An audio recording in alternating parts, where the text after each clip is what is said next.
दोन संख्येचे गुणोत्तर 4-9 या प्रमाणात असून त्यांचा लसावी 216 आहे, तर त्या संख्येची बेरीज किती? तर आता जोपर्यंत आम्हाला या ठिकाणी मसावी माहिती होत नाही तोपर्यंत उत्तर काढू शकत नाही. तर मग आता इथं बेरीज करायची. आता तुम्हाला माहिती आहे 4 आणि 9 किती आहे? 13. आता 13 तर या ठिकाणी बेरीज निघाली अवयाची. अवयाची काय निघाली? बेरीज. पण जोपर्यंत या ठिकाणी मसावी माहिती होत नाही तोपर्यंत उत्तर देऊ शकत नाही. म्हणून काय करायचं आहे? गुणोत्तराचा गुणाकार करायचा आणि लसावीच्या खाली आदळायचा. मग सांगा 4 न मग बोला 36. तर आता इथं काय निघण सांगा? मसावी निघणार. मग आता 36 आणि 216 कोणत्या पाड्यात आहे? 36च्या.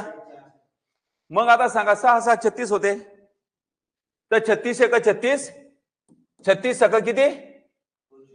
बरोबर आहे का? 6 36, 36 6 3 6 3 8 3 21, म्हणजे 36 सक किती झाले?